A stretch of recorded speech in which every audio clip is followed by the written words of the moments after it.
Iran এখন গোটা পশ্চিমাদের জন্য আতঙ্কের নাম। দেশটির হুঙ্কারে কাঁপছে বড় বড় দেশের নেতারা।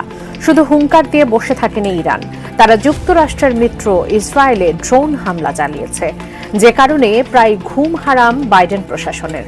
কি আছে ইরানের অস্ত্র ভান্ডারে, আরো জানাচ্ছেন সহকর্মী মোহাম্মদ সোহাগ বিশ্বাস।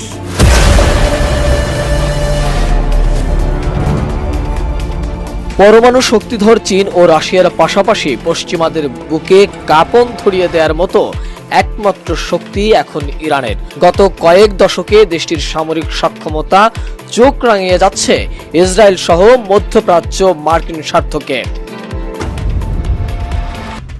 ইরানের ব্যালিস্টিক ক্ষেপণাস্ত্র, স্বল্প মূল্যের সামরিক ড্রোনের বহর পশ্চিমাদের কপালে বেশ চিন্তার ভাঁজ ফেলে দিয়েছে। ইসরায়েলের ঘাড়ে যখন বিপদ নিঃশ্বাস ফেলছে, ঠিক তখনই মুহূর্তের মধ্যে ইরানের হাতে ক্ষেপণাস্ত্রের কি পরিমাণ মজুত রয়েছে তাও প্রশ্ন তুলেছে পশ্চিমা গোয়েন্দারা। তেমনি একটি প্রশ্নের উত্তর উঠে এসেছে আন্তর্জাতিক গণমাধ্যমেও। মার্কিন জাতীয় গোয়েন্দা পরিষেবা দপ্তরের তথ্য বলছে, মধ্যপ্রাচ্যের সবচেয়ে বেশি ব্যালিস্টিক ক্ষেপণাস্ত্রের মজুত রয়েছে তেহরানের হাতে। ইরানের আধা সামরিক বার্তা সংস্থা ইসনার প্রতিবেদন অনুসারে ইরানের হাতে অন্তত 9 ধরনের ক্ষেপণাস্ত্র রয়েছে, যা দিয়ে সরাসরি ইসরায়েলে হামলা চালানো যাবে।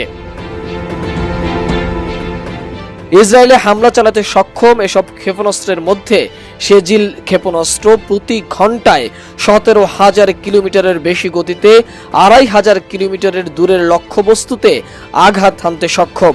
খাইবার ক্ষেপণাস্ত্র 2,000 কিলোমিটার দূরের লক্ষ্যবস্তুতে, হাজি কাসেম ক্ষেপণাস্ত্র 1,400 কিলোমিটারের দূরের লক্ষ্যবস্তুতে আঘাত হানতে সক্ষম। ডিজাইন, এলিগেন্স, বিউটি, সেরা পণ্য সবার জন্য জেভিকো। ইরানের হাতে রয়েছে শক্তিশালী সামরিক ড্রোনের বহর। এর মধ্যে মুহাজির 10 ড্রোন দিয়ে 300 কেজি বোমা বহন করে 2,000 কিলোমিটারের দূরের লক্ষ্যবস্তুতে আঘাত হানা সম্ভব। এই ড্রোনটি টানা 24 ঘন্টা আকাশে উঠতে পারে বলেও জানা গেছে। গেল বছরের জুনে নিজস্ব প্রযুক্তিতে তৈরি শব্দের চেয়ে 5 গুণ গতিসম্পন্ন হাইপারসোনিক ব্যালিস্টিক ক্ষেপণাস্ত্র উন্মোচন করেছিল ইরান। ওয়াশিংটন ভিত্তিক গবেষণা প্রতিষ্ঠান দ্য আর্মস কন্ট্রোল অ্যাসোসিয়েশনের তথ্য বলছে, ইরান মূলত উত্তর কোরিয়া, রাশিয়ার নকশা অনুযায়ী এবং চীনের সহযোগিতায় নিজেদের ক্ষেপণাস্ত্র উন্নয়ন করে যাচ্ছে। সংস্থাটির প্রতিবেদন অনুযায়ী বলা হয়, ইরানের হাতে থাকা স্বল্প ও মধ্যম পাল্লার ব্যালিস্টিক ক্ষেপণাস্ত্রের মধ্যে শাহাব 1 ক্ষেপণাস্ত্রের পাল্লা 300 কিলোমিটার, জুলফিকার ক্ষেপণাস্ত্রের পাল্লা 700 কিলোমিটার, শাহাব 3 ক্ষেপণাস্ত্রের পাল্লা 800 থেকে 1000 কিলোমিটার, উন্নয়নাধীন এমাদ 1 ক্ষেপণাস্ত্রের পাল্লা সর্বোচ্চ 2000 কিলোমিটার ও উন্নয়নাধীন সেজিল ক্ষেপণাস্ত্রের পাল্লা 2500 কিলোমিটার। শক্তিশালী এসব ব্যালিস্টিক ক্ষেপণাস্ত্রের পাশাপাশি তেহরানের কাছে পরমাণু ওয়ারহেড বহন করতে সক্ষম KH-55 ক্রুজ ক্ষেপণাস্ত্র রয়েছে, যা অন্তত 3,000 কিলোমিটার দূরের লক্ষ্যবস্তুতে আঘাত হানতে সক্ষম।